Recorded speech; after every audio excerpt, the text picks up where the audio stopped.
Sa ilalim ng andap-andap na liwanag ng nag-iisang bumbilya, sa kisame, nakaupo si Mang Vicente sa gilid ng kawayang papag. Ang tunog ng malakas na ulan na humahampas sa kanilang bubong na yero ay tila kasabay ng dagundong ng kaba sa kanyang dibdib. Hawak ng kanyang nanginginig na mga kamay, ang isang piraso ng papel, ang resibo mula sa ospital, kung saan nakasulat ang halagang hindi niya kayang kitain kahit magtrabaho siya ng 10 taon sa bukid. Napabuntong hininga ng malalim ang matanda. Ang papel na yon ay tila mas mabigat pa sa sako ng bigas na buong araw niyang binubuhat noong siya ay malakas pa. Ang mga numero ay tila mga kadena na pumupulupot sa kanyang leeg, unti-unting sumasakal sa kanya. Lumingon siya sa kanyang likuran. Doon sa ilalim ng isang manipis na kumot na tagpi-tagpi mahimbing na natutulog ang kanyang asawang si Aling Luz Biminda. Ang bawat paghinga ng babae ay may kasamang huni na parang sirang pito, isang tunog na dumudurog sa puso ni Vicente gabi-gabi. Ang sakit sa baga ni Luz Biminda ay lumalala at ayon sa doktor, kailangan na itong maoperahan sa lalong madaling panahon. Patawarin mo ako, Luz. Bulong ni Vicente, sa hangin ang kanyang boses ay basag at puno ng pait. Hinaplos niya ang noo ng asawa gamit ang kanyang magaspang na palad na tila balat ng tuyong lupa dahil sa dekadang pagbubungkal. Wala akong kwentang asawa, ni hindi kita maipagamot. Ang bahay nila ay lumana tulad ng kanilang mga pangarap. May mga tulo ang bubong na sinasalod ng mga timba. At sa tuwing umiihip ang hangin ang mga dingding na gawa sa kahoy, ay umuugong na parang nagrereklamo sa pagod. Ito na lamang ang natitira sa kanila, ang lupa at ang bahay na ito. Ang lupang ipinamana ng kanyang mga ninuno na ngayon ay tila wala ng halaga dahil ang ani ay palaging kulang. Biglang nagbago ang ihip ng hangin sa labas. Mula sa madilim na kalsada, isang matinding liwanag ang tumagos sa mga siwang ng kanilang dingding. Ang liwanag ay nakasisilaw, hindi ito galing sa kidlat. Kasunod nito ang ugong ng isang makina na hindi pamilyar sa tahimik na baryo ng San Isidro. Tumayo si Vicente, ang kanyang tuhod ay tumunog sa pagtayo. Sumilip siya sa bintana. Isang makintab na itim na sasakyan ang huminto sa tapat ng kanilang bakuran. Ito ay isang uri ng kotse na nakikita lamang niya sa mga lumang magasin o sa telebisyon sa plaza. Mula sa sasakyan, bumaba ang isang lalaki na may payong na hawak ng isang driver. Ang lalaki ay nakasuot ng damit na tila hindi nababagay sa putikan ng probinsya. Ang kanyang sapatos ay makintab, ang kanyang pantalon ay plansado at ang kanyang polo ay puting-puti na, parang hindi pa nakakatikim ng alikabok. Napakunot ang noo ni Vicente. Kilala niya ang tindig na yon. Kilala niya ang paraan ng paglakad na tila nagmamay-ari ng mundo. Richard, bulong ni Vicente sa sarili. Si Richard ay ang kanyang pamangkin sa pinsan.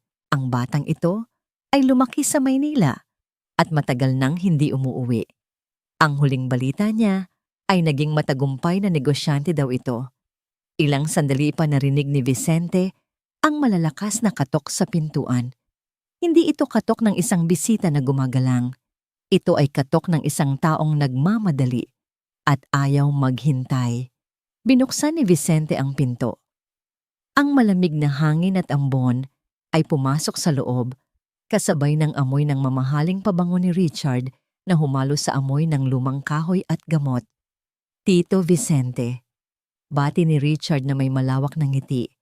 Pumasok ito nang hindi man lang nagpupunas ng paa, nag-iiwan ng marka ng putik sa sahig na kakatapos lang linisin ni Vicente kaninang umaga.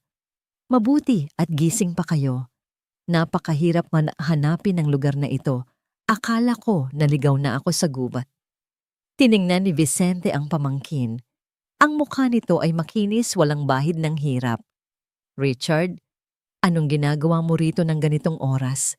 At sa gitna ng bagyo? Negosyo, tito. Negosyo at magandang balita, sabi ni Richard habang iniikot ang paningin sa loob ng bahay. Ang kanyang mga mata ay may halong pandidiri nang makita ang mga timba na sumasalod ng ulan, ngunit mabilis niya itong pinalitan ng isang ngiting puno ng awa. Napadaan ako sa bayan at nabalitaan ko ang tungkol kay Tita Luz Viminda. Kumusta siya? Tinuro ni Vicente ang natutulog na asawa. Ayun, lumalaban. Pero kailangan ng operasyon, Richard. At sa totoo lang, hindi ko alam kung saan ako kukuha ng pera. Umiling-iling si Richard, tila lungkot na lungkot. Lumapit siya kay Vicente at tinapik ang balikat ng matanda. Kaya nga ako nandito, Tito. Hindi ko matitiis na makitang naghihirap ang kadugo ko. May solusyon ako sa problema mo. Naupo si Richard sa isang lumang silya na gawa sa kahoy. Maingat siya, tinitiyak na hindi madudumihan ang kanyang kulay abong pantalon. May mga investor galing Amerika, Tito. Sina Mr. John at Mr. Paul. Naghahanap sila ng malawak na lupain para sa isang proyekto ng organic farming. Gusto nilang tulungan ang mga magsasaka na tulad mo. Nanlaki ang mga mata ni Vicente. Amerikano, pero ang lupa ko ay hindi naman ganun kaganda. Tuyo na ang ibang parte at mahirap ang patubig. Tumawa ng mahina si Richard.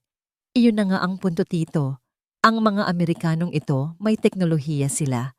Kaya nilang pagyamanin kahit anong lupa. Ang kailangan lang nila ay ang lokasyon at ang lupa mo perpekto para sa plano nila. Gusto nilang makipag-partner sa'yo. Partner ulit ni Vicente, tila hindi makapaniwala. Ibig sabihin, hindi ko ibebenta ang lupa. Hindi. Mabilis na sagot ni Richard habang inilalabas ang isang makapal na folder mula sa kanyang bag na katad. Magiging partner ka, ikaw pa rin ang may-ari, pero sila ang magbibigay ng puhunan. Bibigyan kanila ng malaking pera para sa paggamit ng lupa at may porsyento ka pa sa kita. Sa tantya ko, Tito, ang paunang bayad pa lang nila ay sapat na para sa operasyon ni Tita Luz Viminda at sobra pa para ipagawa ang bahay na ito. Natigilan si Vicente. Tumingin siya sa paligid ng kanyang sira-sirang bahay. Nakita niya sa kanyang imahinasyon ang bubong na hindi na tumutulo, ang malambot na kama para sa kanyang asawa at ang mga gamot na hindi na nila kailangang tipirin. Totoo ba yan, Richard? Tanong ni Vicente. Ang boses ay nanginginig sa pag-asa. Mukha ba akong nagbibiro, Tito? Sagot ni Richard sabay pakita ng kanyang mamahaling relo. Tingnan mo ako. Galing ako sa hirap, di ba? Pero dahil marunong akong makipag-usap sa mga dayuhan, heto na ako ngayon. Gusto kong iahon din kayo. Pero, bumiti ng boses ni Richard. Tumigil siya sa pagsasalita at tumingin ng diretso sa mga mata ni Vicente. Pero ano? Kabadong tanong ng matanda. Kailangan mong sumama sa akin sa Maynila. Bukas na bukas din, sabi ni Richard sa seryosong tono. Nandoon sila sa isang 5-star hotel. Aalis na sila papuntang Japan sa makalawa. Kung hindi ka pipirma at makipagkita sa kanila, bukas ng gabi, kukunin nila ang offer at ibibigay sa iba. Maraming may gustong makuha ang deal na ito, Tito. Ginawan ko lang ng paraan para ikaw ang unahin. Maynila. Napahawak si Vicente sa kanyang dibdib. Hindi pa ako nakakarating ng Maynila sa tanang buhay ko. At paano si Luz Viminda hindi ko siya pwedeng iwan? Tito, isang gabi lang. Pagpupumilit ni Richard. Ang kanyang boses ay nagsimulang maging matigas, tila nawawalan na ng pasensya.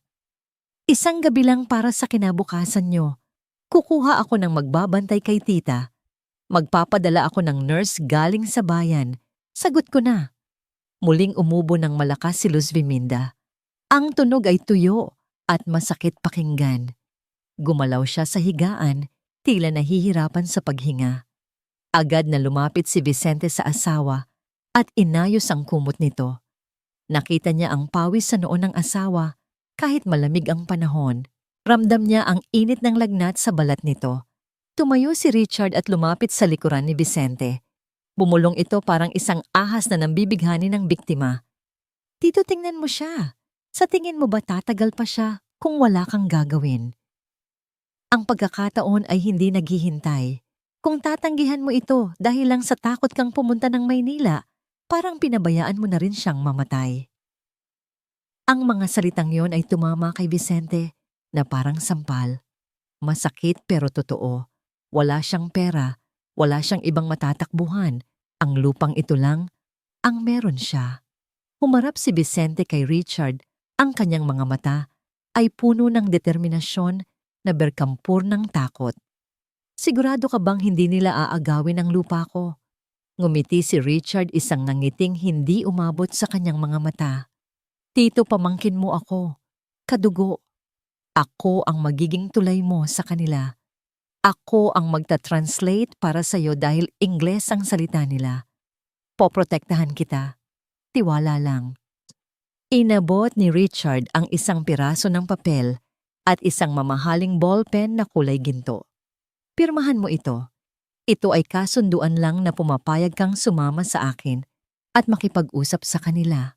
Wala itong bisa sa lupa. Permiso lang ito para maipakilala kita. Tiningnan ni Vicente ang papel. Puno ito ng mga salitang Ingles na maliliit at siksikan. Wala siyang naintindihan kahit isa. Ang kanyang kamay na sanay sa paghawak ng itak at araro ay nanginginig habang inaabot ang makinis na ballpen. Pakiramdam niya ay may mali. Parang may bumubulong sa kanyang isipan na huwag ituloy. Ngunit nang marinig niya ang muling pagdaing ng kanyang asawa, sa sakit na wala ang lahat ng pagdududa. Kailangan niyang gawin ito para kay Luz. Idinikit ni Vicente ang dulo ng ballpen sa papel. Ang tinta ay dumaloy itim at permanente. Iginuhit niya ang kanyang pangalan ng dahan-dahan at mariin. Ayan, sabi ni Richard, habang mabilis na kinuha ang papel at tinago sa kanyang folder. Ang kanyang kilos ay mabilis, tila takot na magbago pa ang isip ng matanda. Maghanda ka na, Tito. Aalis tayo bago mag-umaga. Ihanda mo ang pinakamaganda mong damit. Wala akong magandang damit, Richard. Mahinang sabi ni Vicente. Huwag kang mag-alala. Sagot ni Richard habang naglalakad palabas ng pinto, hindi na lumilingon. Bibihisan kita. Gagawin kitang mukhang tao pagdating sa Maynila. Naiwan si Vicente na nakatayo sa gitna ng kanyang munting bahay.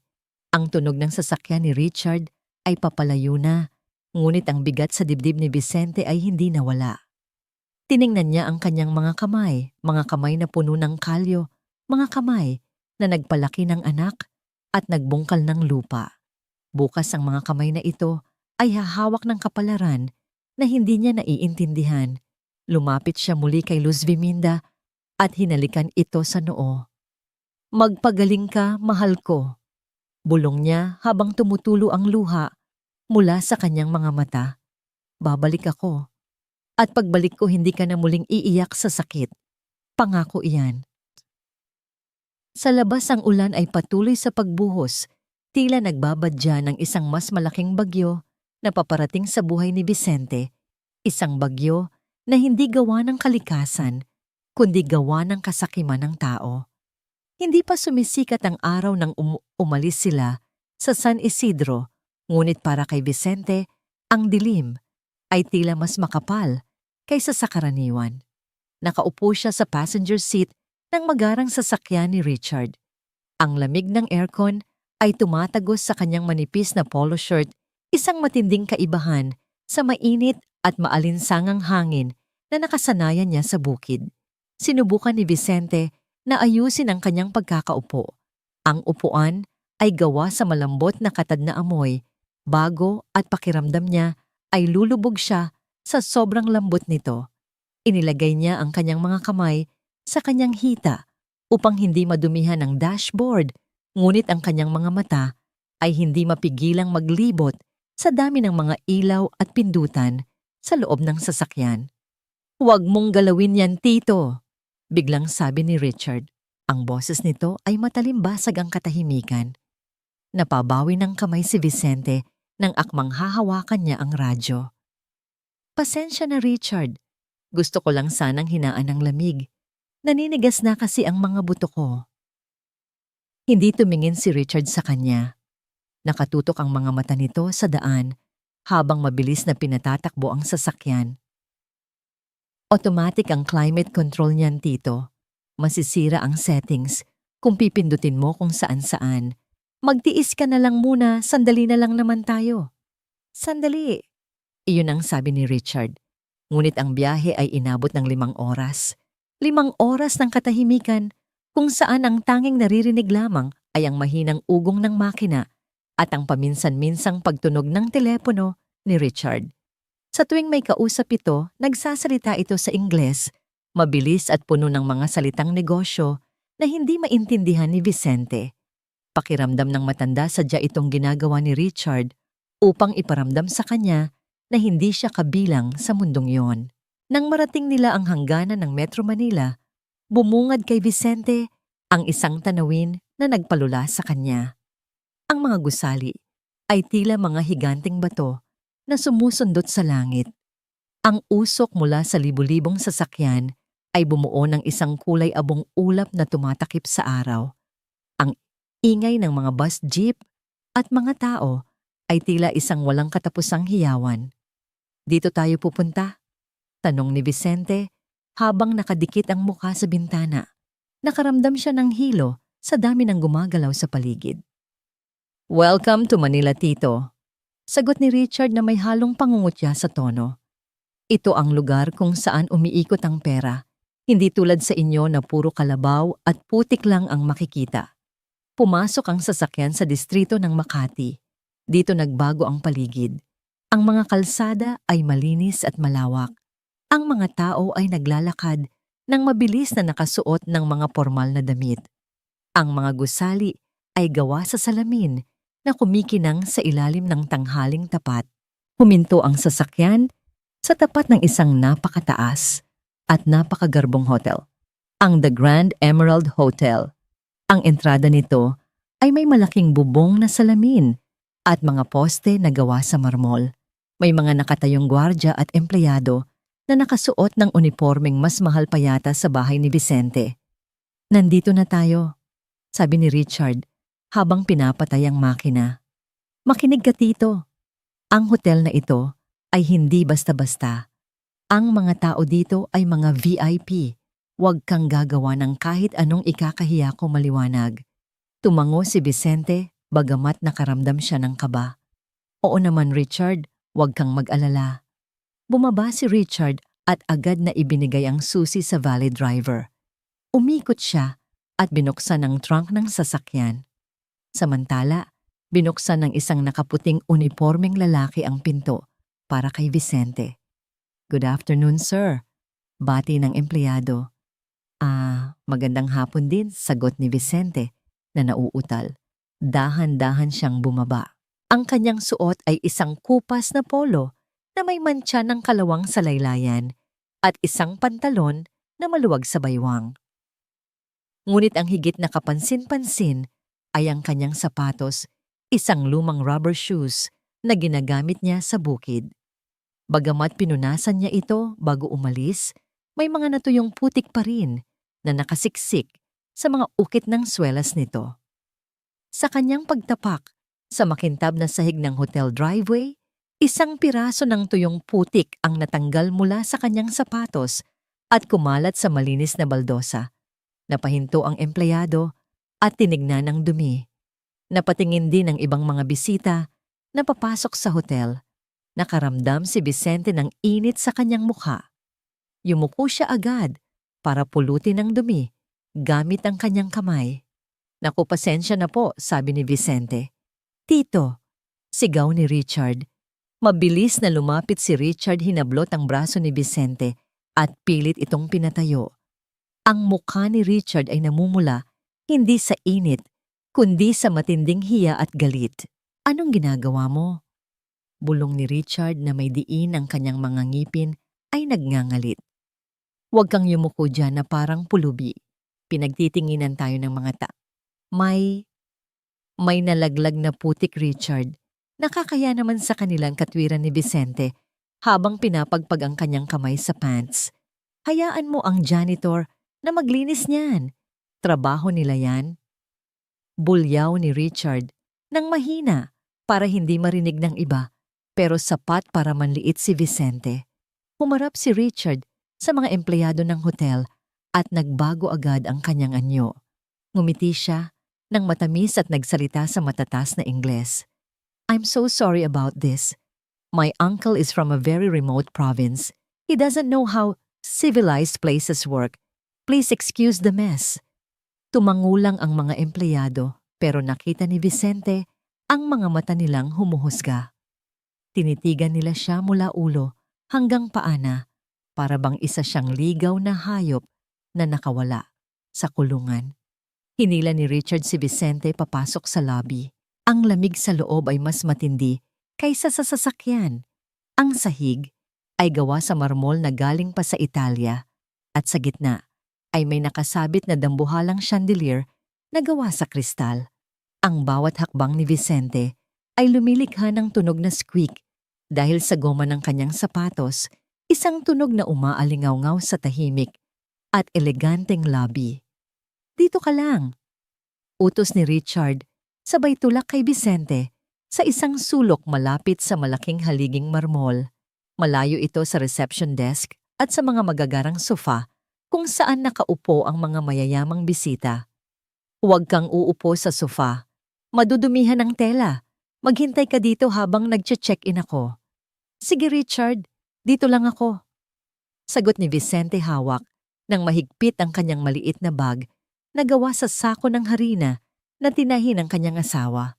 Nakatayo si Vicente doon habang pinagmamasdan ang mga tao. Nakita niya ang mga babaeng balot ng alahas, mga lalaking naka-Amerikana na nagtatawanan habang umiinom ng kape na ang presyo ay katumbas na ng isang linggong pagkain nila sa probinsya. Pakiramdam niya ay isa siyang mantsa sa isang napakalinis na puting tela. May dumaang isang pamilya. Ang batang babae ay nakatitig sa kanya habang hinihila ng ina palayo. Narinig ni Vicente ang bulong ng ina sa bata. "Don't look at him, honey. Keep walking." Sumikip ang dibdib ni Vicente. Naalala niya si Luz Viminda. "Para sa'yo ito," Luz, bulong niya sa sarili upang palakasin ang loob. "Tiisin mo lang ito, Vicente," bulong niya sa sarili.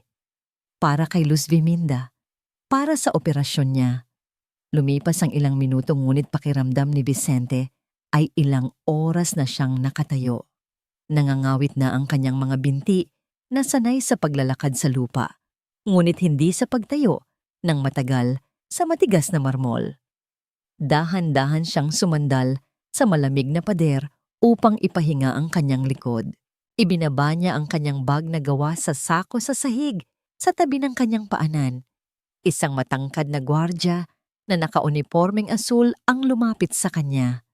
Ang tingin nito ay matalim na kapako sa bag ni Vicente na mukhang basahan kumpara sa mga Louis Vuitton at Gucci na maleta ng ibang bisita. "Excuse me, sir," sabi ng gwardya sa istriktong tono, bagamat gumagamit ng po at opo, ay halatang walang respeto ang laman ng salita. "Bawal po ang tambay dito. Kung may ide-deliver kayo, sa likod po ang daan ng service entrance, doon po sa may loading dock." Nataranta si Vicente. Mabilis niyang kinuha ang kanyang bag at niyakap ito sa kanyang dibdib. Hindi po. Hindi po ako magde-deliver. Kasama ko po ang pamangkin ko, nag-check-in lang siya." Tinaasan siya ng kilay ng gwardya. "Check-in sir, exclusive po ang hotel na ito. Sigurado po ba kayo?" Akmang hahawakan ng gwardya ang braso ni Vicente upang alalayan o kaladkarin palabas nang biglang dumating si Richard. "Is there a problem here?" tanong ni Richard sa matigas na Ingles. Hawak na niya ang keycard ng kwarto. Agad na umatras ang gwardya at sumaludo. "Good afternoon, sir. Sinisita ko lang po itong mamang ito. Akala ko po kasi ay ligaw na trabahador." "Kasama ko siya." Mabilis na sagot ni Richard, ngunit hindi niya tinignan si Vicente. Tumingin siya sa gwardya na may halong inis. Hindi dahil sa inapin nito ang tiyuhin niya, kundi dahil napansin na naman sila. "He's with me. Let's go." Hinablot ni Richard ang manggas ni Vicente at hinila ito papunta sa elevator. Ang hawak niya ay mahigpit bumaon ang mga kuko nito sa braso ng matanda. Richard, nasasaktan ako. Daing ni Vicente. Hindi binitawan ni Richard ang matanda hanggang sa makapasok sila sa loob ng elevator at sumara ang pinto. Kami lang ang tao sa loob. Ang dingding ng elevator ay puro salamin. Nakita ni Vicente ang kanyang sarili matanda. Gusgusin na kayuko katabi ang kanyang pamangkin na mukhang prinsipe ng Maynila. Biglang hinampas ni Richard ang dingding ng elevator. Isang malakas na lagapak ang umalingaw-ngaw sa loob ng makipot na espasyo. Napatalon si Vicente sa gulat. Ano ba, tito? Sigaw ni Richard, ang kanyang muka ay namumula sa galit. Sabi ko sa'yo, huwag kang gagawa ng eksena. Iniwan ng kita sandali. Napagkamalan ka ng basurero. Alam mo ba kung gaano kahiya-hiya yon para sa akin? Wala naman akong ginagawa. Richard, katwiran ni Vicente, ang boses ay nanginginig. Nakatayo lang ako. Siya ang lumapit sa akin. Dahil sa itsura mo, duro ni Richard sa salamin tinuturo ang refleksyon ni Vicente. Tingnan mo nga ang sarili mo. Yang bag mo, sako ng harina. Yang sapatos mo puro putik. At yang amoy mo, amoy araw at lupa. Paano kita ihaharap kay Mr. John at Mr. Paul kung sa labi pa lang tinataboy ka na? Napayuko si Vicente. Tiningnan niya ang kanyang bag na tinahi pa ni Luz Viminda gamit ang lumang sako para matibay. Para sa kanya simbolo ito ng sipag at pagtitipid. Para kay Richard simbolo ito ng karukaan. Pasensya na, mahinang sabi ni Vicente. Ito lang ang meron ako. Bumuntong hininga ng malalim si Richard at inayos ang kanyang kurbata. Pilit na pinapakalma ang sarili habang tumutunog ang elevator hudyat na nasa tamang palapag na sila. Hindi pwedeng ganito. Bulong ni Richard mas sa sarili niya kaysa sa tiyuhin. Kailangan nating baguhin ang itsura mo. Ngayon din. Bumukas ang pinto ng elevator. Lumabas si Richard at sumunod si Vicente. Nakayuko pa rin habang tinatahak nila ang pasilyong may makapal na karpet na tila lumulunok sa bawat hakbang ng kanyang lumang sapatos. Pagpasok sa kwarto, halos hindi makagalaw si Vicente. Ang silid ay mas malaki pa sa buong bahay nila sa probinsya. May malaking kama, telebisyon na kasing lapad ng dingding at bintanang tanaw ang buong lungsod.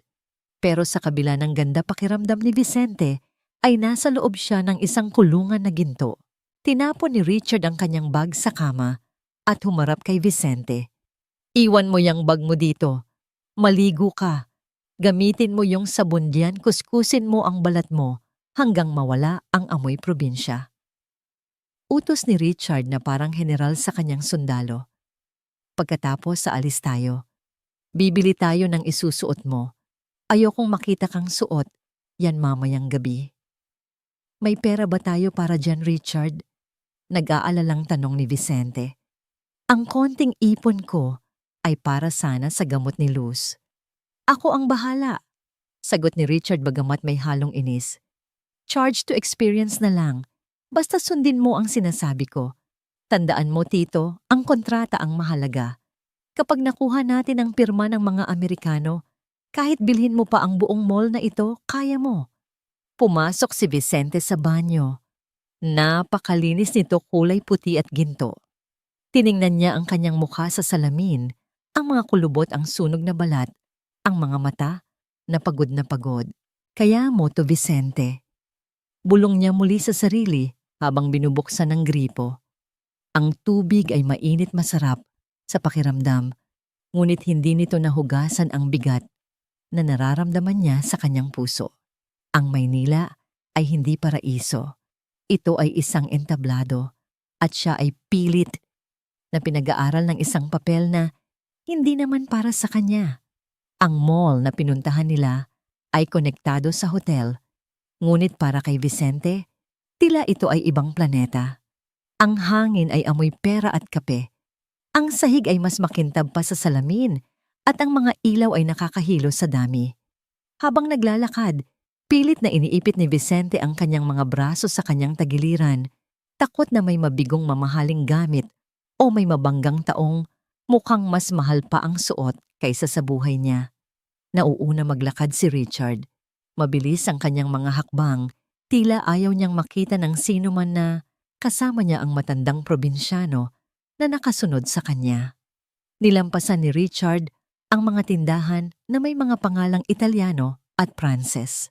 Sa halip dinala niya si Vicente sa isang department store sa dulong bahagi kung saan nakatambak ang mga damit na may malaking karatulang sale. "Dito tayo," sabi ni Richard habang humihinto sa tapat ng isang rack ng mga Amerikana. Agad na nagsimulang mamili si Richard. Hindi siya tumitingin sa kalidad ng tela o sa ganda ng tahi. Ang tinitingnan lang niya ay ang presyo at ang kulay. Humugot siya ng isang set ng coat at pantalon kulay abo ito na may kakaibang kintab gawa sa murang polyester na siguradong mainit sa balat. "Sukatin mo ito," utos ni Richard, sabay hagis ng damit kay Vicente. "Richard, parang ang laki naman yata nito," puna ni Vicente habang tinitingnan ang balikat ng Amerikana. "At ang tela, parang plastic. Hindi ba ako pagpapawisan dito? Huwag ka nang maarte, tito. Yan ang uso ngayon sa mga negosyante. Oversized ang tawag dyan, para magmukha kang malaki at kagalang-galang.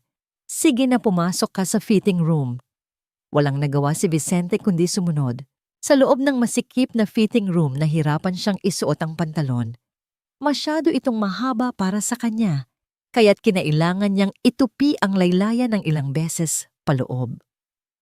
Nang isuot niya ang coat, lumubog ang kanyang payat na katawan sa luwag nito. Ang manggas ay lumagpas sa kanyang mga daliri, at ang balikat ng damit ay lawlaw na para bang nakasuot siya ng damit ng higante. Tiningnan ni Vicente ang kanyang sarili sa salamin. Hindi siya mukhang negosyante. Mukha siyang bata na naglalaro sa damitan ng kanyang tatay. O mas masahol pa, mukha siyang payaso na nawalan ng sirko. Paglabas niya, naghihintay si Richard kasama ang isang sales lady na puno ng kolorete ang mukha. "Ayos yan," sigaw ni Richard, pero may kakaibang ngisi sa kanyang mga labi. Napatingin ang sales lady kay Vicente at mabilis na nagtakip ng bibig upang pigilan ang isang hagik-gik. Ang itsura ng matanda na may suot na makintab at maluwag na Amerikana, habang suot pa rin ang kanyang lumang rubber shoes na may bahid ng putik, ay talagang katawa-tawa. "Bagay ba, miss?"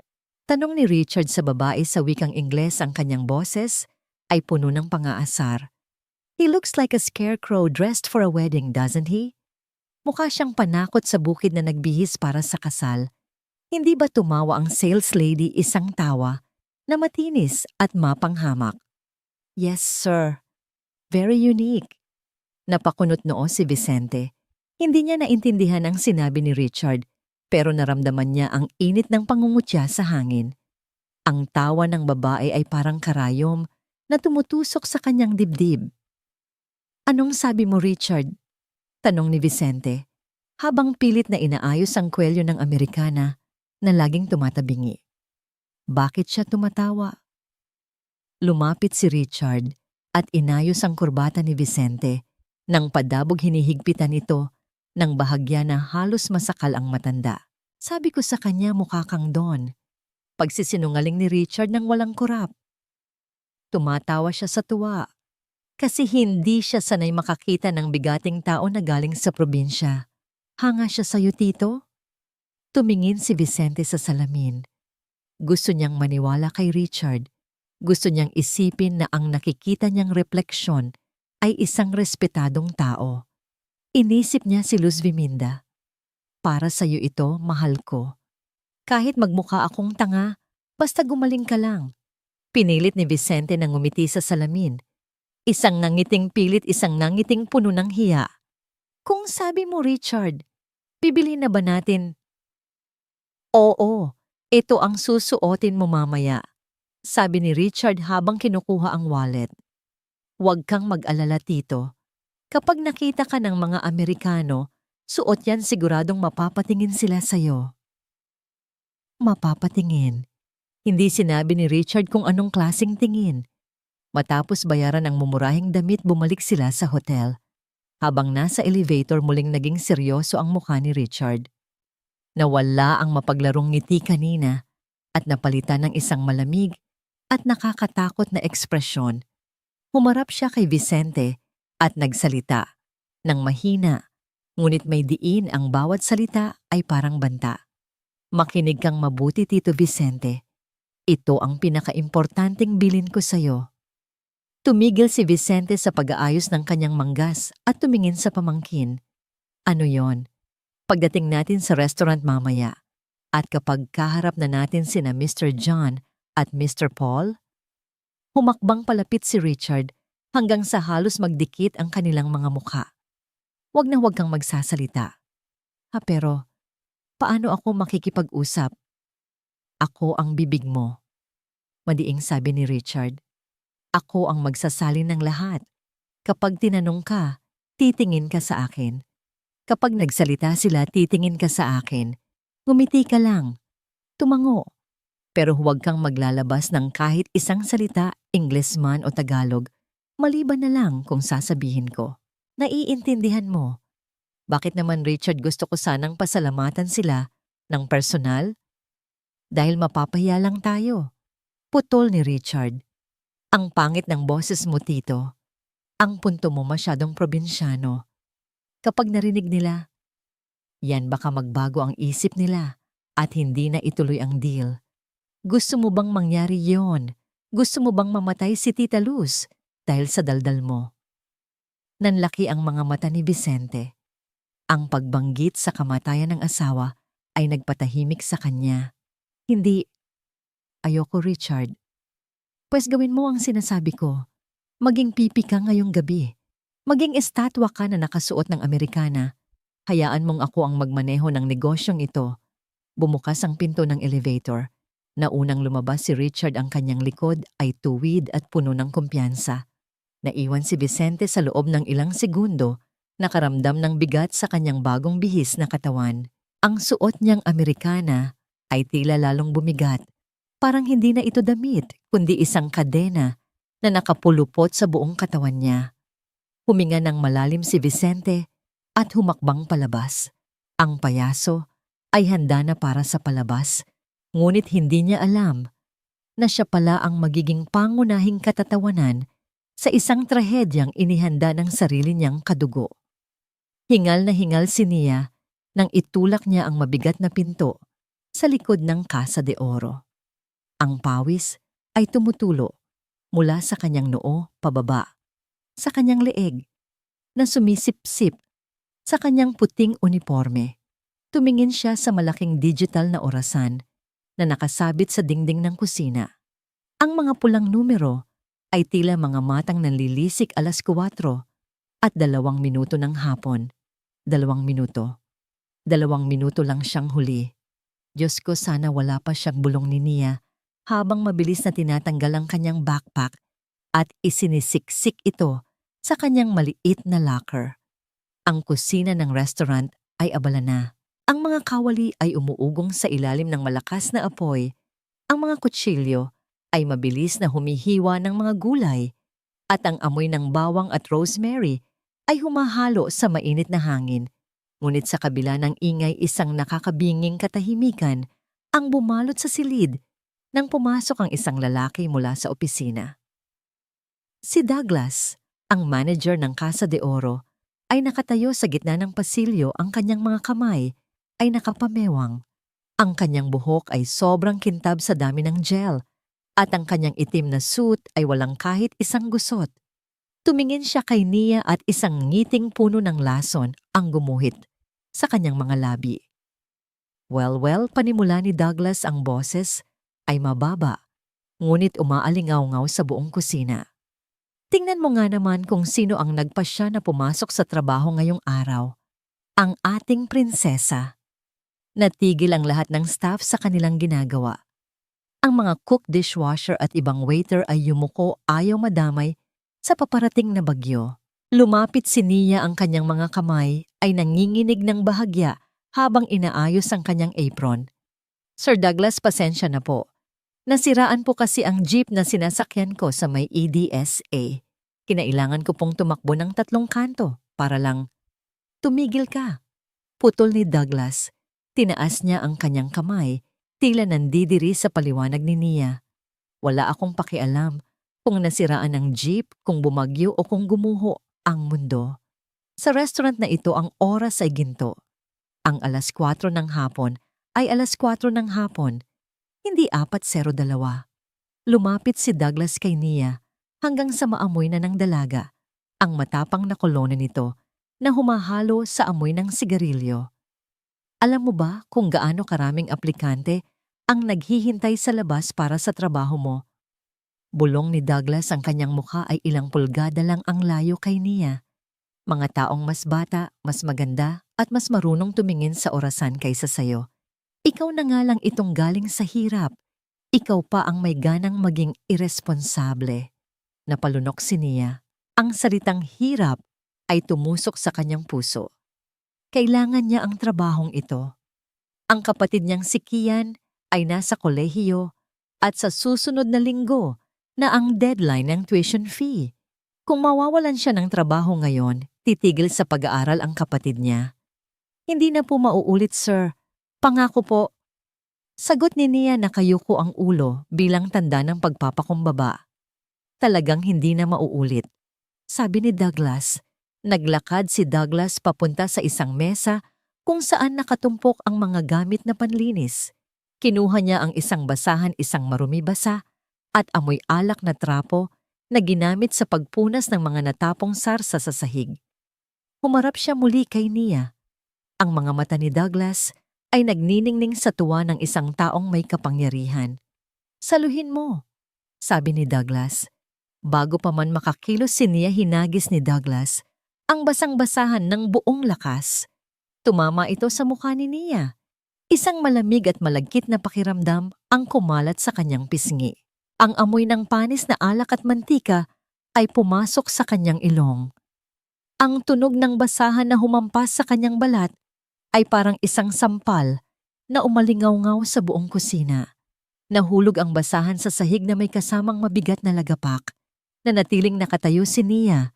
Naramdaman niya ang pag-init ng kanyang mga mata. Ang tubig mula sa maruming basahan ay tumutulo sa kanyang pisngi, parang mga luhang hindi kanya. Gusto niyang sumigaw. Gusto niyang lumaban.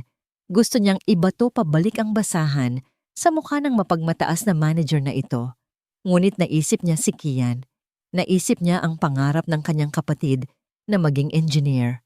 Naisip niya ang kanilang bahay na walang kuryente kapag hindi siya nagbayad. "Pulutin mo yan." Utos ni Douglas. Ang boses ay wala man lang bahid ng pagsisisi. "At punasan mo ang sapatos ko, nadumihan dahil sa alikabok na dala mo." Ang utos ay sobrang-sobrang labis. Nakita ni Nia ang ibang mga empleyado na nag-iwas ng tingin. Takot sila. Lahat sila ay takot mawalan ng trabaho. Walang magtatanggol sa kanya. Dahan-dahang lumuhod si Nia. Ang kanyang tuhod ay tumama sa matigas na tiles ng kusina. Ang kanyang dignidad ay tila nadurog kasabay ng pagdapo ng kanyang kamay sa maruming basahan. Pinunasan niya ang makintab na sapatos ni Douglas. Ang bawat kuskos ay parang pagkayod sa kanyang sariling pagkatao. "Good girl," sabi ni Douglas habang tinatapik ang ulo ni Nia na parang isang aso. "Tandaan mo ang lugar mo, Nia. Isa ka lang waitress. Kapag sinabi kong tumalon ka, tatanungin mo kung gaano kataas. Naiintindihan mo?" "Opo, sir," bulong ni Nia habang pinipigilan ang paghikbi. "Tumayo ka na at mag-ayos. May VIP tayo ngayong gabi. Isang importanteng meeting ng mga Amerikano.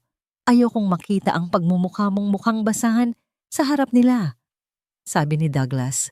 Bago tumalikod at bumalik sa kanyang opisina, sumisipol pa na tila walang nangyari. Tumayo si Nia. Mabilis siyang pumunta sa lababo. Binuksan niya ang gripo ng malakas upang matakpan ang tunog ng kanyang pag-iyak. Hinugasan niya ang kanyang mukha nang paulit-ulit pilit na inaalis ang dumi at ang pakiramdam ng kahihiyan. Tumingin siya sa salamin sa tapat ng lababo.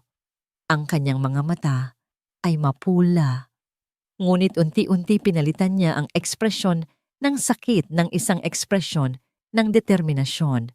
Naglagay siya ng kaunting pulbos. Inayos ang kanyang buhok. Huminga siya ng malalim isang hininga na humuhugot ng lakas mula sa kaibuturan ng kanyang pagmamahal sa pamilya. Kaya ko to, bulong ni Nia sa kanyang refleksyon. Hindi nila ako matatalo. Lumabas siya ng kusina at pumasok sa dining area. Ang Casa de Oro ay handa na para sa gabi.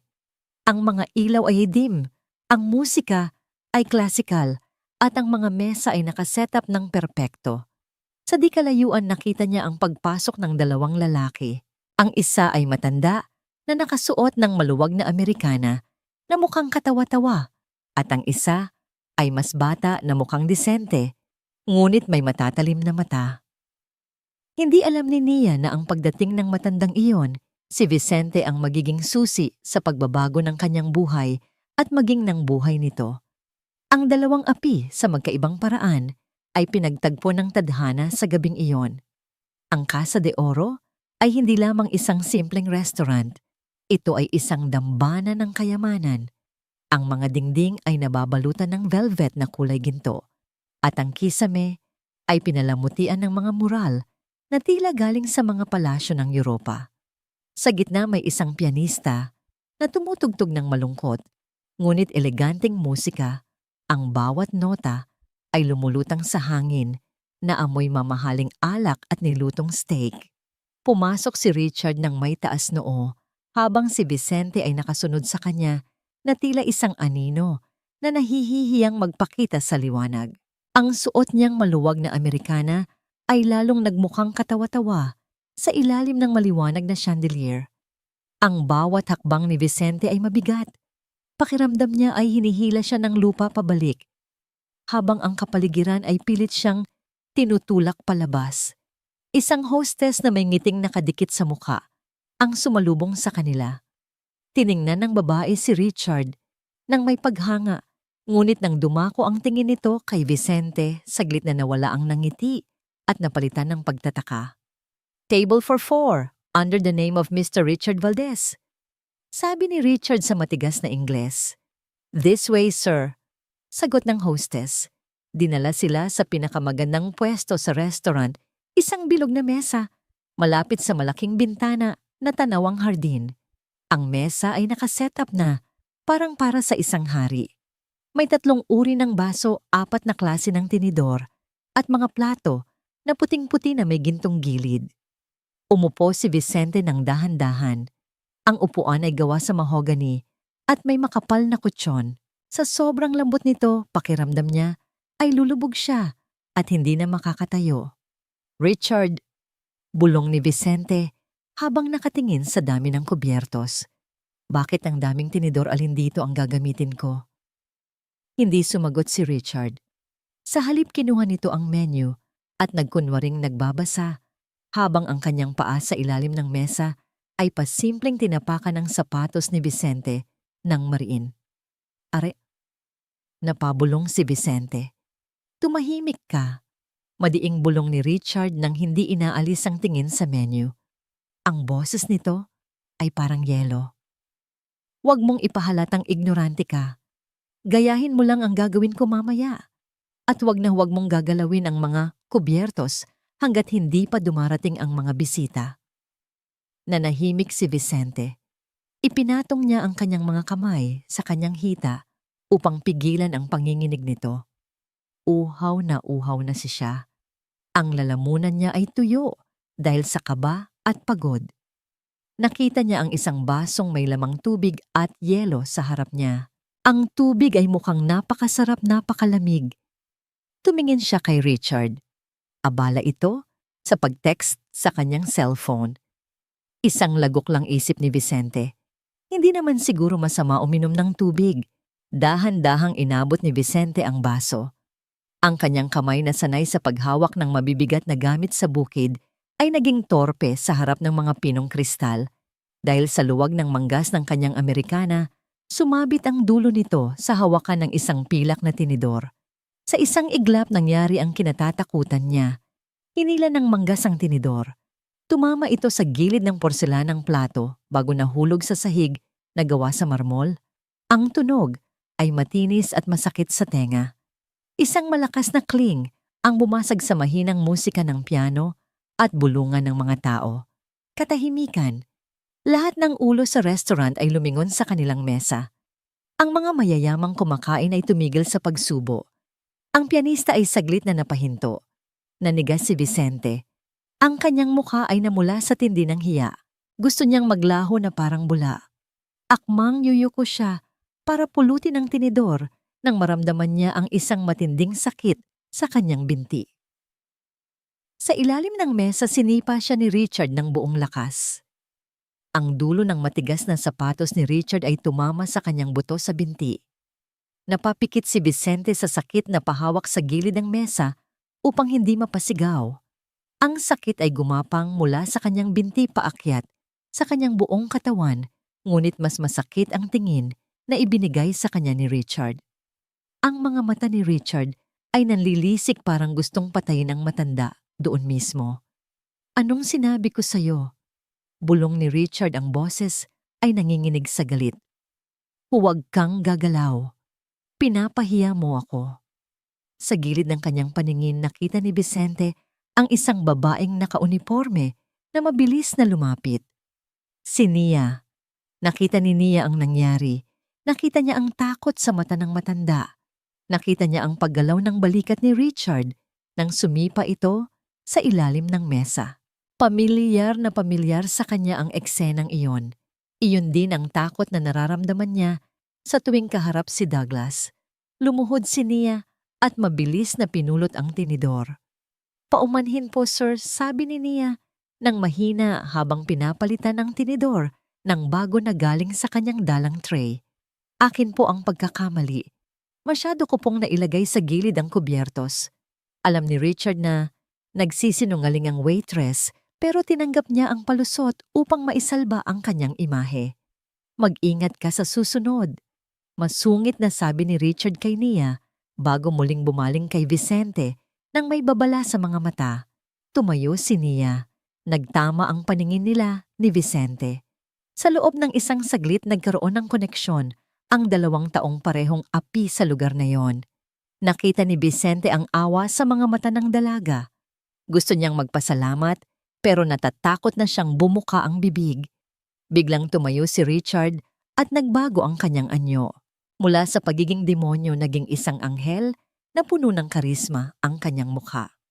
"Mr. John, Mr. Paul," bati ni Richard sa wikang Ingles. Ang boses ay puno ng sigla. Lumingon si Vicente. Papalapit sa kanila ang 2 matatangkad na Amerikano. Si Mr. John ay may edad na puti ang buhok at may istriktong mukha. Si Mr. Paul naman ay mas bata, kalbo at nakangiti. Ang kanilang mga suit ay halatang mamahalin, walang gusot at perpekto ang pagkakatabom. "Richard, my friend," bati ni Mr. Paul habang kinakamayan si Richard. "Gentlemen, please have a seat," ani Richard habang iginigiya sila sa upuan. Pagkatapos itinuro niya si Vicente. "And this is my uncle, the owner of the land, Mr. Vicente." Naalala ni Vicente ang utos ni Richard. Huwag magsalita. Ngumiti lang. Tumayo si Vicente nang nanginginig ang tuhod. Inilahad ni Mr. John ang kanyang kamay. Inabot ito ni Vicente. Ang kamay ng Amerikano ay malambot, parang hindi pa nakahawak ng lupa. Ang kamay naman ni Vicente ay magaspang puno ng kalyo at peklat. "Nice to meet you, Mr. Vicente," sabi ni Mr. John. Ngumiti lang si Vicente, isang nangiting pilit, isang nangiting nagtatago ng sakit sa kanyang binti at takot sa kanyang puso. Tumango siya ng dahan-dahan tulad ng isang manikang de susi. "He doesn't speak English." Mabilis na singit ni Richard habang umuupo silang lahat. "He is a very simple man. Shy. He asked me to speak on his behalf for everything." "I see," sagot ni Mr. John habang binubuksan ang kanyang napkin. "Well then, let's get down to business." Nagsimula na ang hapunan. Ang mga pagkain ay dumating magaganda at mababango, ngunit para kay Vicente, ang bawat subo ay lasang abo. Nasa gitna siya ng mga lobo at siya ang tupa na nakabihis ng balat ng payaso naghihintay, nakatayin ng hindi niya nalalaman. Dumating ang main course. Isang malaking piraso ng steak ang inihain sa harap ni Vicente. Ang karne ay medium rare. May dugo-dugo pang lumalabas kapag hinihiwa. Para kay Vicente, nasanay sa karneng nilaga o pinirito ng maigi. Hanggang sa maging malutong ang pagkaing ito, ay tila hilaw at nakakasulasok. Ngunit hindi siya nagreklamo. Hinawakan niya ang tinidor at kutsilyo nang mahigpit ginagaya ang galaw ng mga Amerikano, bagamat ang kanyang mga kamay ay nanginginig sa takot na muling makagawa ng ingay.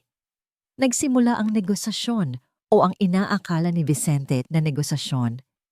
Si Mr. John, ang mas matandang Amerikano, ay nagpunas ng bibig gamit ang napkin at tumingin ng seryoso kay Vicente. Ang kanyang mga mata ay matatalino, naghahanap ng katotohanan. Mr. Valdez mo, baling ni Mr. John kay Richard. Ask your uncle about the soil quality. We need to know if the land has been exposed to harsh chemicals in the past 10 years. Organic certification is very strict. Tumango si Richard ng may profesional na ngiti. Humarap siya kay Vicente. Ang kanyang mukha ay nagbago mula sa pagiging magalang tungo sa isang ekspresyong tila naiinip at naiirita, ngunit ang kanyang tono ay nanatiling mahinahon upang hindi mahalata ng mga dayuhan. Tito, sabi ni Richard sa Tagalog. Tinatanong nila kung bakit ang dumi-dumi ng lupa mo. Sabi nila, mukhang wala nang pakinabang ang bukid mo. Tinatanong kung bakit hindi mo nalinis ang mga damo bago ka pumunta dito. Nanlaki ang mga mata ni Vicente. Nasaktan siya sa sinabi ng pamangkin. Ang lupa ang kanyang buhay. Ang sabihing madumi ito ay parang pangiinsulto sa kanyang pagkatao. Hindi totoo yan, Richard. Sagot ni Vicente nang mabilis ang kanyang boses ay puno ng damdamin at depensa. Sabihin mo sa kanila, ang lupa ko ay isa sa pinakamataba sa buong probinsya. Hindi ako gumagamit ng chemical. Mano-mano kong binubungkal iyon. Kahit itapon mo lang ang buto ng kamatis, tutubo iyon kinabukasan dahil sa ganda ng lupa. Mahal na mahal ko ang lupang yan. Ngumiti si Vicente kay Mr. John habang nagsasalita. Umaasa na mararamdaman ng Amerikano ang kanyang sensiridad sa pamamagitan ng kanyang mga mata. Bumaling si Richard kay Mr. John at nagsalita sa Ingles. Ang kanyang boses ay malungkot, tila humihingi ng paumanhin. I'm sorry, Mr. John. My uncle says, well, he admits the soil is exhausted. He used cheap fertilizers for years just to get quick crops. He says the land is practically dead. That's why he's desperate to hand it over to you.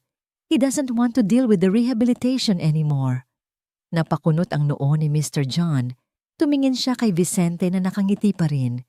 Sa isip ng Amerikano, ang nangiti ni Vicente ay mukhang nangiti ng isang manloloko na masaya dahil makakawala na sa isang problemang lupa. Sa gilid ng mesa napatigil si Nia sa paghasalin ng red wine sa baso ni Mr. Paul. Naintindihan ni Nia ang bawat salita. Lumaki siyang nanonood ng mga pelikulang Ingles at nag-aaral ng mabuti sa eskwela bago siya tumigil. Alam niya kung ano ang sinabi ni Vicente at alam niya kung gaano kabaluktot ang isinalin ni Richard. Ang kanyang puso ay bumilis ang tibok. Ang kanyang kamay na hawak ang bote ng alak ay bahagyang nanginig. Sinungaling sigaw ng isip ni Nia. Niloloko niya ang sarili niyang kadugo.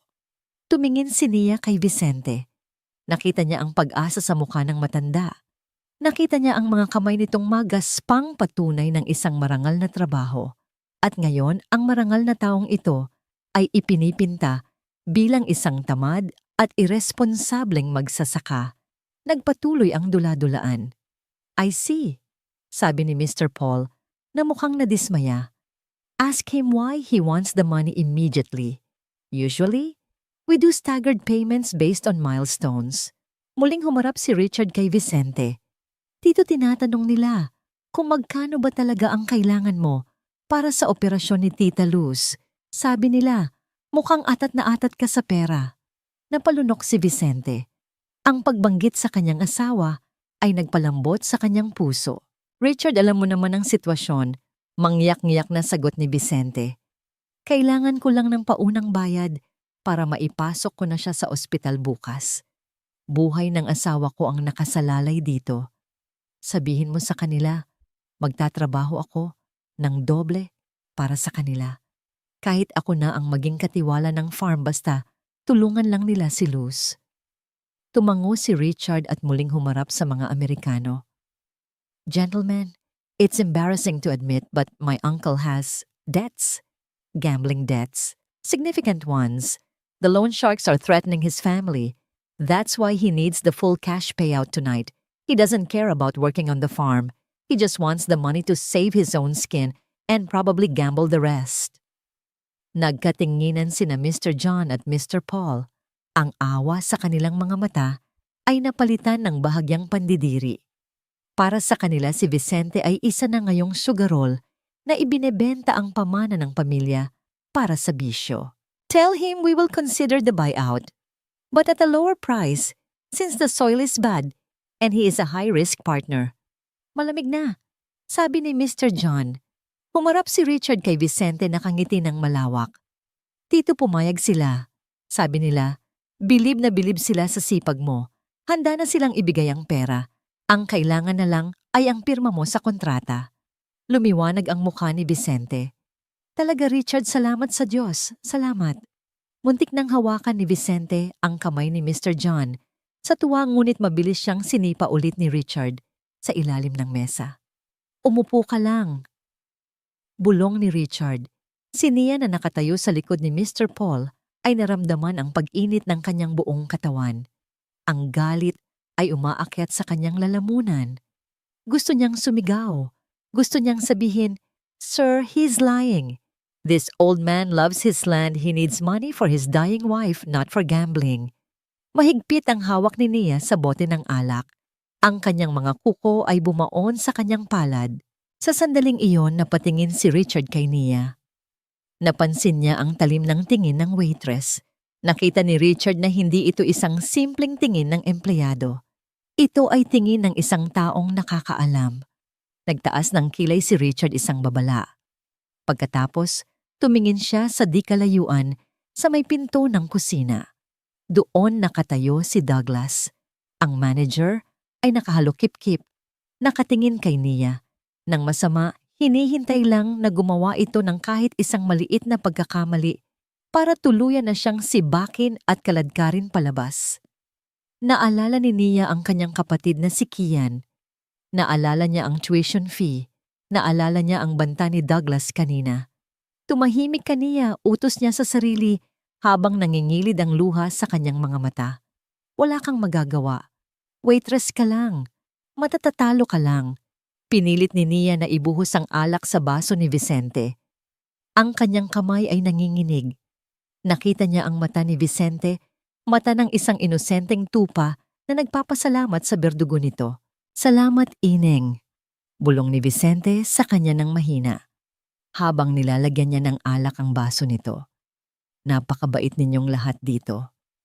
Ang mga salitang iyon ay parang patalim na sumaksak sa puso ni Nia. Ang kabutihan ng matanda ang lalong nagpatingkad sa kasamaan ng nangyayari sa paligid. Ang perpektong palabas ni Richard ay gumagana at ang tanging taong pwedeng pumigil dito ay nakabusalsal ang bibig dahil sa kahirapan. Habang tumatagal ang gabi, lalong tumataas ang kumpiyansa ni Richard. Ang alak ay tila nagbigay sa kanya ng lakas ng loob upang ilabas ang kanyang tunay na kulay. Hindi na siya nakukontento sa simpleng pagsisinungaling. Nagsimula na siyang maglaro. Para siyang isang pusa na pinaglalaruan ang huling hininga ng isang daga. Tinaas ni Richard ang kanyang baso ng mamahaling Cabernet Sauvignon. Ang pulang likido ay kumikinang sa ilalim ng liwanag ng chandelier. "Gentlemen," panimula ni Richard sa wikang Ingles, ang kanyang ngiti ay abot sa tainga.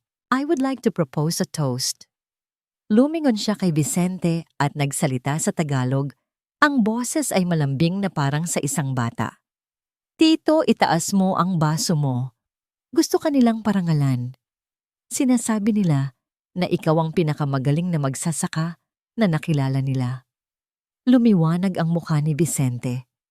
Sa kabila ng sakit ng kanyang binti na sinipa kanina at sa kabila ng hiya sa kanyang suot, naramdaman niya ang init ng pagpapahalaga. Dahan-dahan niyang itinaas ang kanyang baso, ang kanyang kamay na magaspang ay nanginginig sa tuwa. Salamat. Bulong ni Vicente nakatingin kina Mr. John at Mr. Paul nang may buong paggalang. Humarap muli si Richard sa mga Amerikano at sa pagkakataong ito ang kanyang Ingles ay puno ng lason. To the success of this deal, sabi ni Richard nakatingin ng diretso sa mata ni Mr. John. And to this old fool beside me. Look at him smiling. He thinks you are praising him. He has no idea that he is selling his soul for peanuts. He is just a dirty, ignorant peasant who doesn't deserve the land he walks on. Nagkatinginan ng mga Amerikano. Medyo nailang sila sa tono ni Richard bagamat inakala nilang nagbibiro lang ito tungkol sa kakulangan ng pinag-aralan ng tiyuhin. Tumawa ng pilit si Mr. Paul. Cheers! Sabi ng mga Amerikano. Mabuhay! Masayang sigaw ni Vicente na ginaya ang pag-inom nila, hindi alam na ang pinagdiriwang pala ay ang kanyang sariling pagbagsak. Nakatayo si Nia sa gilid, hawak ang isang bagong bote ng alak. Ang kanyang mga tuhod ay nanlalambot. Narinig niya ang lahat. Ang bawat salita ni Richard ay parang latigo na humahampas sa kanyang konsensya. Hayop kasigaw ng isip ni Nia. Sarili mong kadugo, tinatawag mong mangmang sa harap ng ibang tao habang nakangiti siya sa'yo. Tumingin si Nia kay Vicente. Nakita niya ang inosenteng saya sa mukha ng matanda habang iniinom ang mapait na alak. Naalala niya ang kanyang tatay bago ito namatay. Ganyan din ang tatay niya laging naniniwala sa kabutihan ng tao, laging naloloko ng mga taong mapagsamantala. Waitress, tawag ni Richard ang boses ay matigas at nag-utos. More wine for my uncle. Let's get him drunk so he signs faster. Ang huling pangungusap ay sinabi niya sa Ingles, sabay kindat kay Mr. Paul.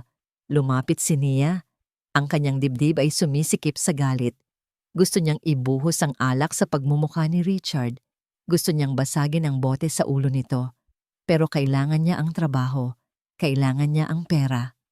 Habang nagsasalin si Nia sa baso ni Richard, muling nagsalita ang lalaki. Hindi siya nakatingin kay Nia. Nakatingin siya kay Vicente habang nagsasalita sa Ingles. You know, gentlemen, sabi ni Richard habang pinaglalaruan ang kanyang tinidor. Once I get the money, I'll dump him in a cheap nursing home or maybe back in his hut. Let him rot there with his sick wife. They are just baggage. Let him rot.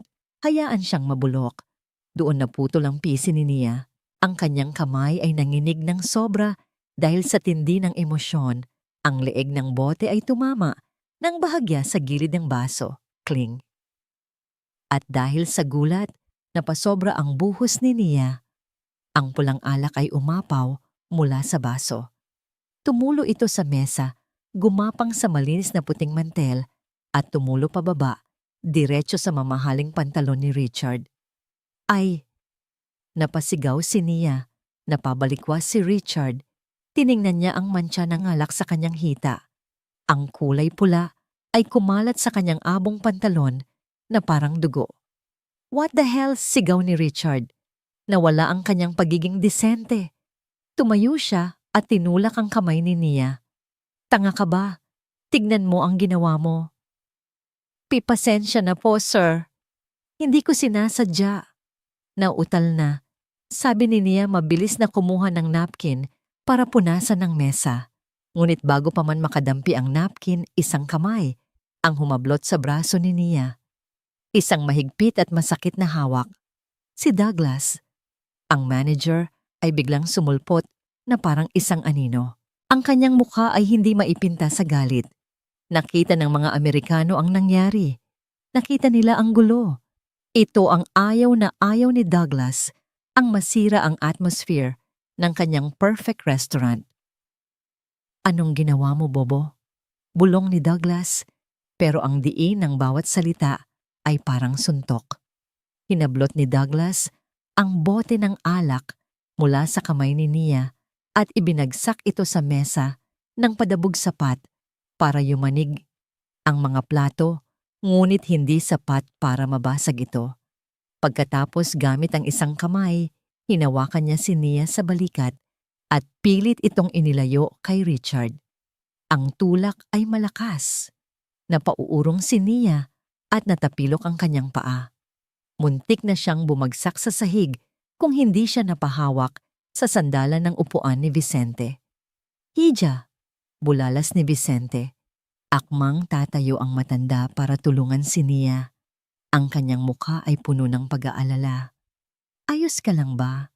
Huwag niyo naman saktan ng bata, aksidente lang yon." Humarang si Richard sa harap ni Vicente. Hinawakan niya ang balikat ng matanda at pwersahan itong pinaupo. "Umupo ka dyan, Tito," sabi ni Richard. Ang nangangiti ay wala na napalitan ng isang babala. "Huwag kang makialam sa trabaho nila. Sinira niya ang pantalon ko. Kasalanan niya to." Bumaling si Richard kina Mr. John at Mr. Paul. "I apologize regarding this mess. Just incompetent staff. Hard to find good help these days." Samantala, kinaladkad ni Douglas si Nia palayo sa mesa papunta sa gilid, malapit sa pinto ng kusina. Ang kanyang mga kuko ay bumaon sa laman ng braso ng dalaga. Ramdam ni Nia ang hapdi, pero mas masakit ang pagkapahiya. Lahat ng tao sa restaurant ay nakatingin sa kanya. Pagdating sa madilim na sulok, binitawan ni Douglas si Nia ng padabog. Tumama ang likod ni Nia sa dingding. "Sir Douglas, pakinggan niyo po ako." Pagmamakaawa ni Nia ang mga luha ay nagsisimula ng tumulo. "Si Sir Richard po. Grabe po ang sinasabi niya tungkol sa matanda. Nanginginig po ako sa galit kaya wala akong pakialam sa nararamdaman mo." Putol ni Douglas.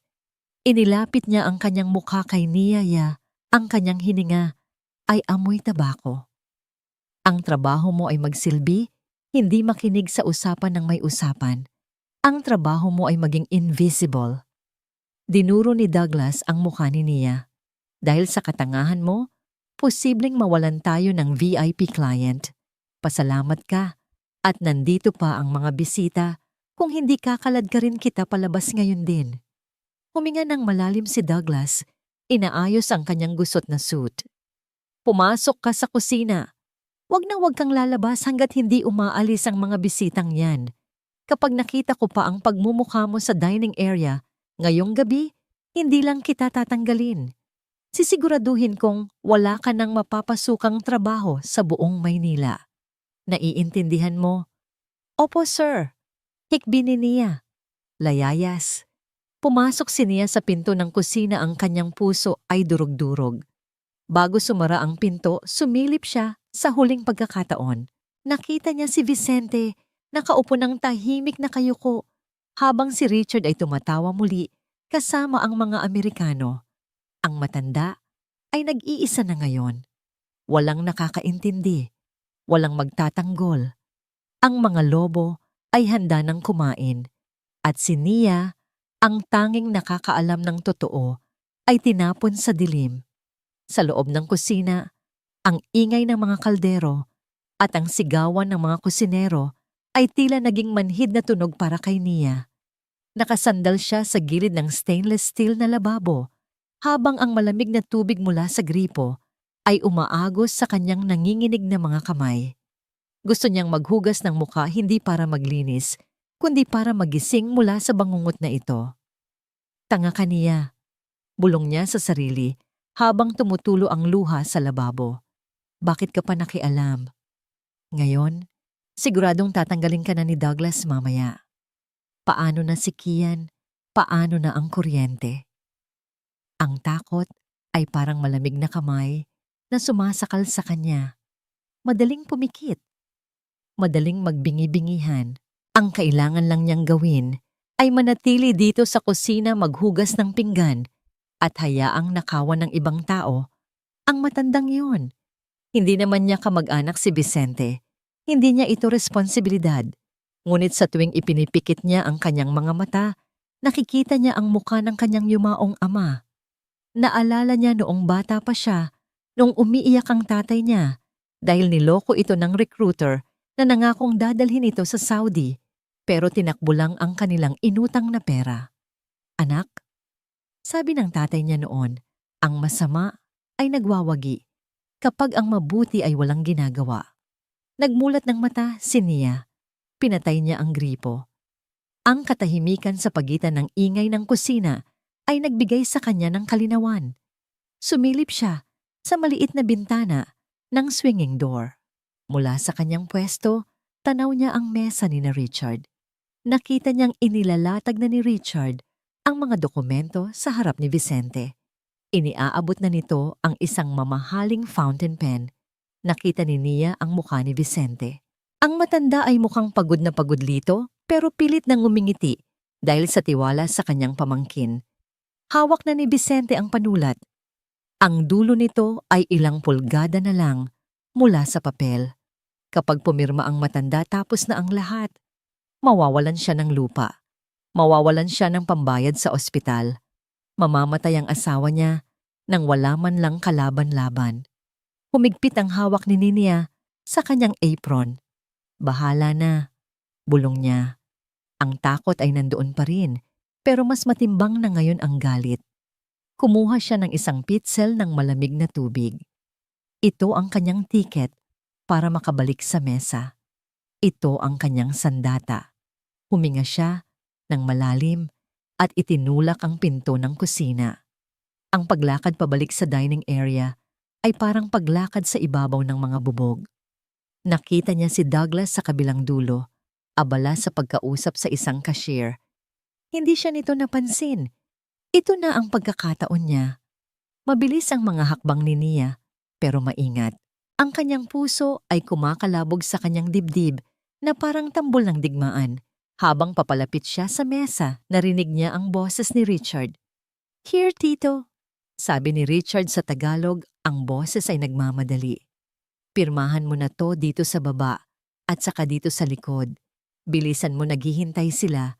Pagkapirma mo, ibibigay na nila ang tseke." "Sige, Richard," sagot ni Vicente na nanginginig ang kamay habang inaayos ang paghawak sa ballpen. "Basta para kay Luz gagawin ko." Nasa likod na nila si Nia. "Water, sir," sabi ni Nia. Ang boses niya ay pilit na ginawang normal, pero may halong kaba.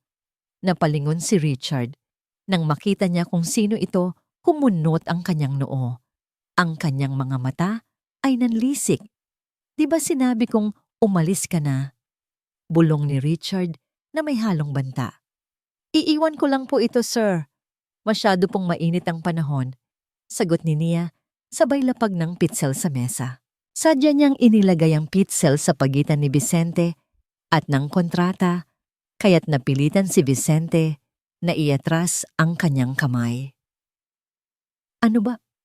Inis na sabi ni Richard. Akmang hahawiin niya ang pitzel. Sa sandaling iyon, habang abala si Richard sa paglipat ng pitzel, yumuko si Nia kay Vicente. Nagkunwari siyang inaayos ang table napkin sa hita ng matanda. Inilapit niya ang kanyang bibig sa tenga ni Vicente. Ang oras ay tila bumagal. "Tatay," bulong ni Nia sa mabilis at mariing Tagalog. "Huwag po kayong pumirma. Niloloko po nila kayo. Ang kontrata ay paglilipat ng lupa, hindi partnership. Wala po kayong makukuhang pera. Nakikiusap ako, huwag." Natigilan si Vicente. Nanigas ang kanyang buong katawan. Ang ballpen ay nanatiling nakabitin sa ere. Dahan-dahan siyang tumingin kay Nia. Sa mga mata ng dalaga nakita niya ang takot, pero nakita rin niya ang katotohanan. Isang katotohanan na pilit niyang itinatanggi kanina pa dahil sa tiwala niya sa kanyang kadugo. Napansin ni Richard ang pagtigil ni Vicente. Napansin niya ang kakaibang tingin ng matanda sa waitress. At higit sa lahat, nakita niya ang pagbuka ng bibig ni Nia, malapit sa tenga ng tiyuhin niya. Hindi tanga si Richard. Alam niya ang nangyayari. "Ikaw," sigaw ni Richard. Sa sobrang bilis ng pangyayari, hindi na napigilan ni Richard ang kanyang sarili. Tumayo siya, at buong lakas na hinampas ang kamay ni Nia na nasa balikat pa ni Vicente. Isang malakas na pak ang umalingaw-ngaw sa buong restaurant. Aray damo, daing ni Nia habang napapaatras, hawak ang kanyang namumulang kamay. Nahulog ang mga dokumento sa sahig, tumilapon ang mamahaling ballpen. Ang katahimikan sa restaurant ay nabasag. Lahat ng tao ay napatingin sa kanila. Ang pianista ay tumigil sa pagtugtog. Anong sinabi mo sa kanya? Bulyaw ni Richard, ang kanyang mukha ay pulang-pula na sa galit. Hindi na niya inintindi kung naririnig siya ng mga Amerikano. Ahas ka, pakialamera ka. Sinisiraan mo ba ako? Akmang susugurin ni Richard si Nia upang saktan ito muli, ngunit napahawak siya sa gilid ng mesa nang marinig ang isang malakas na tunog. Si Douglas. Tumatakbo ito palapit kasunod ang dalawang security guard. Anong nangyayari dito? Sigaw ni Douglas. Nang makita niya si Nia, alam na niya kung sino ang sisisihin. Ikaw na naman. Sinabi ko na sayong huwag kang lalabas. Hinablot ni Douglas ang buhok ni Nia. Ang sakit ay nagpaiyak sa dalaga. Sir Richard, pasensya na po. Ilalabas na namin ang basurang ito. Sigaw ni Douglas habang hinihila si Nia na parang hayop. Guards, kunin niyo siya. Itapon niyo sa labas. Bitawan niyo ako. Sigaw ni Nia habang nagpupumiglas. Tumingin siya kay Vicente. Ang kanyang mga mata ay nagmamakaawa. Tatay, maniwala kayo sa akin. Basahin niyo ang kontrata. Huwag kayong pumirma. Shut up! Sigaw ni Richard. Dalhin niyo na siya. Baka kung ano pa ang isipin ng mga bisita ko. Hinawakan ng dalawang gwardya si Nia sa magkabilang braso. Ang mga Amerikano, sina Mr. John at Mr. Paul, ay nakatayo na gulat at hindi alam ang gagawin sa kaguluhan. Si Vicente ay nakaupo pa rin, nakatulala. Nakikita niya kung paano saktan ang babaeng nagmalasakit sa kanya. Nakikita niya ang galit sa mukha ng kanyang pamangkin, isang mukha na hindi na niya kilala. Ang mga salita ni Nia ay paulit-ulit na umaalingaw-ngaw sa kanyang isipan. Niloloko nila kayo. Wala kayong makukuhang pera. Dahan-dahang yumuko si Vicente. Pinulot niya ang mga papel na nahulog sa sahig. Ang kanyang kamay ay hindi na nanginginig sa takot. Nanginginig na ito sa galit. Tumingin siya sa gulo. Nakita niya ang luha sa mata ni Nia. At sa sandaling iyon, ang maamong magsasaka ay naglaho. Ang natira ay isang ama at asawa na handang pumatay para sa kanyang pamilya.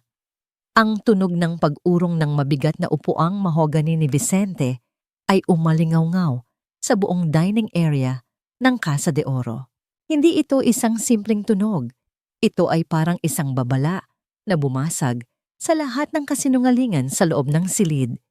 Bitawan niyo siya. Ang boses ni Vicente ay hindi na ang boses ng isang mahiyaing matanda mula sa probinsya. Ito ay isang boses na malalim, matigas at puno ng awtoridad, isang boses na nahubog sa gitna ng mga bagyo sa bukid at sa ilalim ng init ng araw. Napatigil ang mga gwardya. Maging si Douglas ay napatigil sa paghila sa buhok ni Nia. Tumingin sila kay Vicente at sa unang pagkakataon, nakita nila ang apoy sa mga mata ng matanda. Hindi na ito ang payasong pinagtatawanan nila. Ito ay isang lalaking handang pumatay para sa kanyang dangal. Tito, ano ba?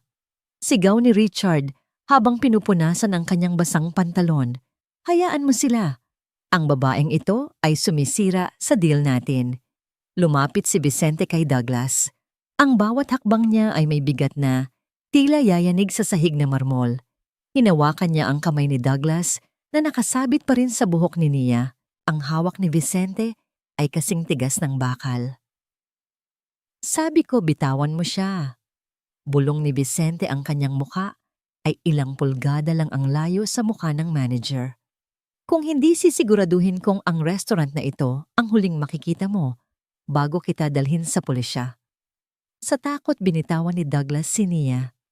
Mabilis na nagtago ang dalaga sa likuran ni Vicente, nanginginig at umiiyak. Humarap si Vicente kay Richard.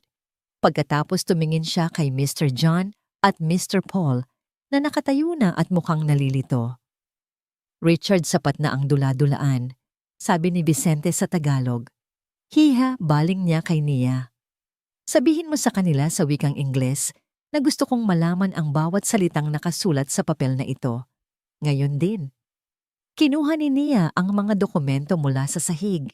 Pinunasan niya ang kanyang mga luha at tumayo ng tuwid sa tabi ni Vicente. Sa sandaling iyon, ang takot niya kay Douglas ay naglaho na palitan ng isang banal na tungkulin. Nagsimulang magsalita si Nia sa matatas na Ingles direkta kina Mr. John at Mr. Paul.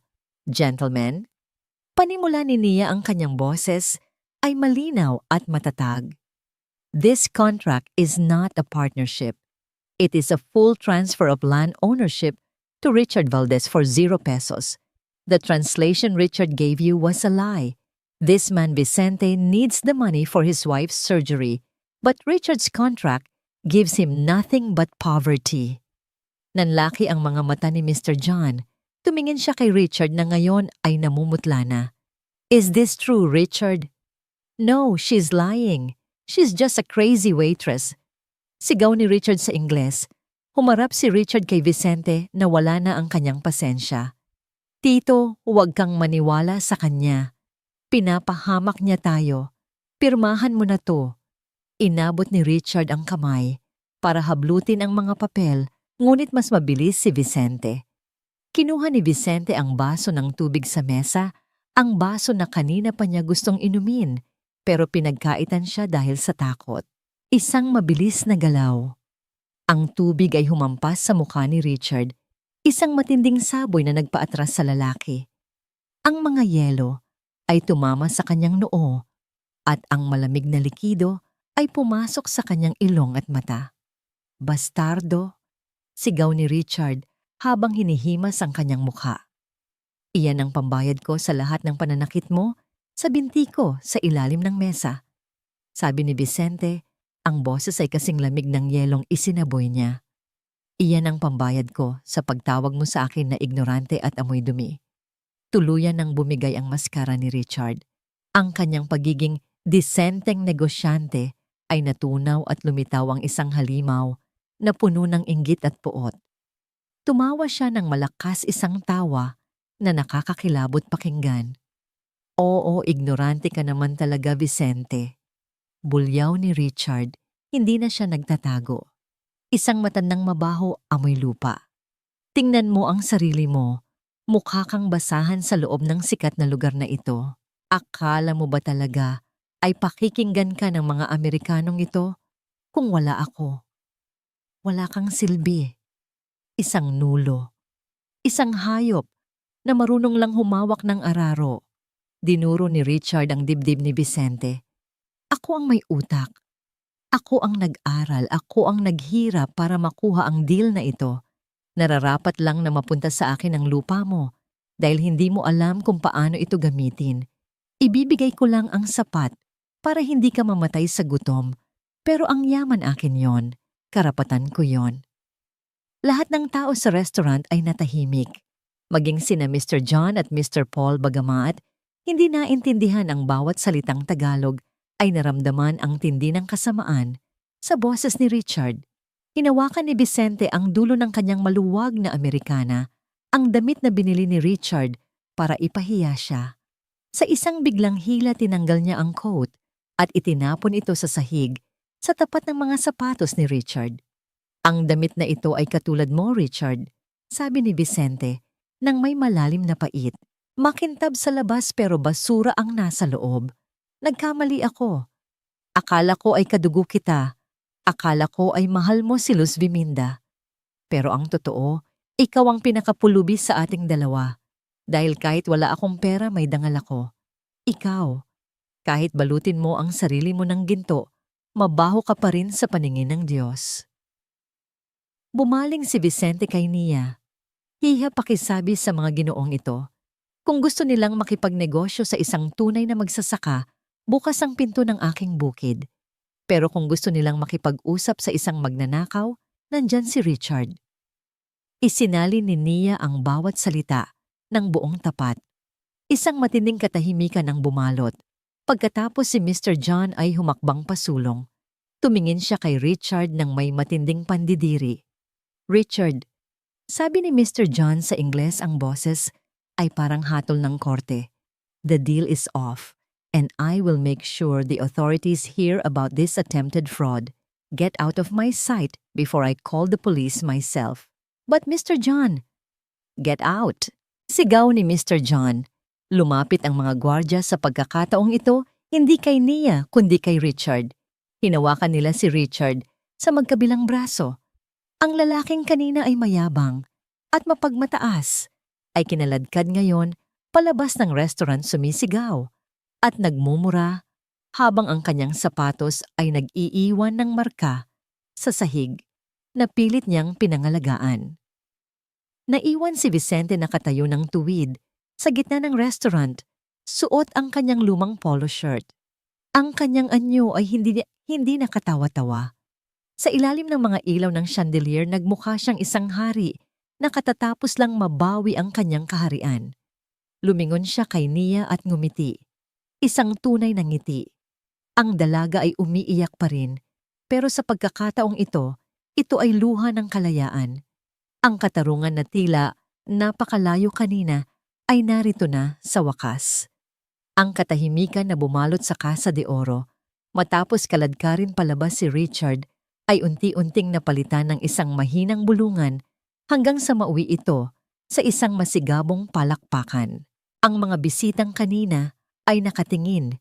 Nang may pangungutya kay Vicente ay tila natauhan. Nakita nila ang isang pambihirang tagpo, ang tagumpay ng katotohanan laban sa mapagpanggap na kayamanan. Huminga ng malalim si Vicente. Pakiramdam niya ay may tinanggal na napakabigat na sako sa kanyang balikat. Tiningnan niya ang kanyang mga kamay. Hindi na ito nanginginig. Sa kabila ng lahat ng kahihiyan, nanatili siyang nakatayo. Ngunit hindi pa tapos ang lahat. Lumingon si Vicente at nakita si Douglas na dahan-dahang umaatras patungo sa kusina, tila nagnanais na maglaho na parang usok. Ang manager na kanina ay parang Diyos kung mag-utos ay mukha na ngayong basang sisiw. Sandali lang. Ang malakas na tawag ni Mr. John. Ang boses ng Amerikano ay umalingaw-ngaw sa buong bulwagan dahilan upang mapahinto si Douglas sa kanyang pagtakas. Lumapit ang isang matangkad na lalaki na nakauniforme ng itim, ang general manager ng buong hotel. Mukhang kanina pa ito nakamasid sa gulo. Sir Douglas, panimula ng general manager, ang boses ay puno ng pait. Nakita at narinig ko ang lahat. Ang paraan ng pagtrato mo sa iyong mga tauhan, lalo na sa dalagang ito na nagligtas sa reputasyon ng ating establishmento, ay hindi katanggap-tanggap. Sir, nagkakamali po kayo. Pagmamakaawa ni Douglas, ang kanyang boses ay nanginginig sa takot. Sinusunod ko lang po ang protocol. Ang staff na ito ay pasaway. Sapat na, putol ng general manager. Mula sa sandaling ito, tinatanggal na kita sa iyong posisyon. Wala kang puwang sa isang lugar na nagpapahalaga sa serbisyo kung ikaw mismo ay walang respeto sa dangal ng kapwa mo. Iligpit mo ang iyong mga gamit at huwag ka nang babalik dito. Isang mahabang buntong hininga ng kaginhawaan ang nagmula sa mga empleyado sa kusina na nakasilip sa pinto. Si Nia ay napahawak sa kanyang dibdib, hindi makapaniwala na ang madilim na ulap na nagpapahirap sa kanya araw-araw ay pinalis na ng hangin ng katarungan. Humarap si Mr. John kay Vicente at Nia. Sa pagkakataong ito, lumapit siya ng may totoong paggalang. Yumuko siya ng bahagya 1 kilos na bihirang gawin ng isang bilyonaryo sa isang magsasaka. Mr. Vicente, sabi ni Mr. John sa pamamagitan ni Nia. Nais kong humingi ng paumanhin sa aming pagkakamali. Hinayaan naming mabulag kami ng panlabas na anyo ni Richard. Muntik na kaming maging kasabwat sa isang krimen dahil sa aming kapabayaan. Isinalin ito ni Nia sa Tagalog at tumango si Vicente ng may kapayapaan. Sabihin mo sa kanya, Ineng, sabi ni Vicente kay Nia, na ang pagkakamali ay bahagi ng buhay. Ang mahalaga ay kung paano natin ito itinatama. Nang isalin ni Nia ang sinabi ng matanda, ngumiti si Mr. John. Gusto ko pa ring ituloy ang negosyo, Mr. Vicente, pero sa pagkakataong ito, diretso na sayo. Walang middleman, walang kasinungalingan. Bukas na bukas din ang aking mga abogado ay pupunta sa iyong probinsya upang gumawa ng bagong kontrata. Isang kontrata na magbibigay sa iyo ng nararapat na halaga at magbibigay ng pondo para sa pagpapagamot ng iyong asawa. Kinuha ni Mr. Paul ang kanyang wallet at naglabas ng isang tseke. Sinulatan niya ito at inabot kay Vicente. Consider this an advance payment para maipasok na agad si Mrs. Luz Viminda sa pinakamagaling na ospital sa Maynila. Ngayong gabi rin, nang makita ni Vicente ang halaga sa tseke, ang kanyang mga mata ay napuno ng luha. Hindi na ito luha ng sakit, kundi luha ng pasasalamat. Sa wakas, maililigtas na niya ang kanyang asawa. Bumaling si Vicente kay Nia, hinawakan niya ang mga kamay ng dalaga. Ineng, sabi ni Vicente, ang boses ay basag sa emosyon. Iniligtas mo ang buhay ko. Iniligtas mo ang lupa ng aking mga ninuno. Hindi sapat ang salitang salamat para sa ginawa mo ngayong gabi. Ginawa ko lang po ang tama, tatay, sagot ni Nia habang pinupunasan ang kanyang mga mata. Makinig ka, madiing sabi ni Vicente. Ang bagong negosyong ito, kailangan ko ng taong mapagkakatiwalaan. Isang taong may talino at higit sa lahat may puso. Ayokong bumalik ka na sa pagsisilbi sa mga taong hindi ka iginagalang. Gusto kong ikaw ang maging operations manager ng aking bukid. Ikaw ang kakausap sa mga Amerikano. Ikaw ang magpapatakbo ng lahat. Nanlaki ang mga mata ni Nia. Pero tatay, waitress lang po ako. Hindi. Sabi ni Mr. John na tila naiintindihan ang nangyayari kahit hindi pa naisasalin. You are more than that. You are a woman of integrity. At iyan ang pinakamahalagang qualification sa anumang negosyo. Tatanggapin namin ang partnership na ito kung ikaw ang magiging kinatawan ni Mr. Vicente. Napahikbi si Nia sa tuwa. Sa isang iglap ang kanyang buhay na puno ng hirap at pang-aapi ay nagbago. Hindi na niya kailangang mangamba para sa tuition ni Kian. Hindi na niya kailangang yumuko sa mga tulad ni Douglas. Bago sila umalis sa restaurant, kinuha ni Vicente ang kanyang lumang bag na gawa sa sako. Isinakbat niya ito sa kanyang balikat nang may taas noo. Hindi na niya kailangan ang makintab na Amerikana ni Richard. Ang kanyang lumang polo, bagamat kupas, ay simbolo na ngayon ng isang marangal na tagumpay. Lumabas sina Vicente at Nia sa malaking pinto ng The Grand Emerald Hotel. Ang sariwang hangin ng gabi ay sumalubong sa kanila. Ang mga ilaw ng lungsod na kanina ay tila nakakalula, ay tila mga bituin na ngayon na nagbibigay ng liwanag sa kanilang landas. Mabilis na tinawagan ni Vicente ang kumpare niya sa probinsya na nagbabantay kay Luz Viminda. Pare! Sigaw ni Vicente sa telepono, ang kanyang boses ay puno ng pag-asa. Ihanda niyo na si Luz parating na, ang ambulansya dyan. Dadalhin natin siya sa Maynila. Magaling na siya, pare. Ligtas na ang lupa natin. Ibinaba ni Vicente ang telepono at tumingin sa langit. Naramdaman niya ang malamig na simoy ng hangin, tila isang haplos mula sa kanyang mga ninuno na nagbabantay sa kanya. Ineng baling niya kay Nia habang naghihintay sila ng sasakyan. Maraming salamat sa pagiging boses ko noong ako ay pinatahimik ng mundo. Ngumiti si Nia, isang ngiting kasing liwanag ng umaga. Salamat din po, tatay. Dahil sa inyo, natutunan ko na ang dangal ay hindi nasusukat sa suot na damit, kundi sa tibay ng paninindigan. Naglakad ang dalawa patungo sa isang bagong simula. Ang magsasaka at ang waitress, 2 taong minaliit ng lipunan, ngunit ngayon ay magkatuwang nabubuo ng isang bukas na puno ng pag-asa. Ang lupang dati ay pinagbantaang agawin ay mananatiling luntian at ang bawat ani ay magiging paalala na Sa gitna ng kasakiman, ang kabutihan at katapatan ang laging magtatagumpay sa huli. Dito nagtatapos ang ating kwento. Ang gabi ng panlilinlang ay nauwi sa isang umaga ng pag-asa.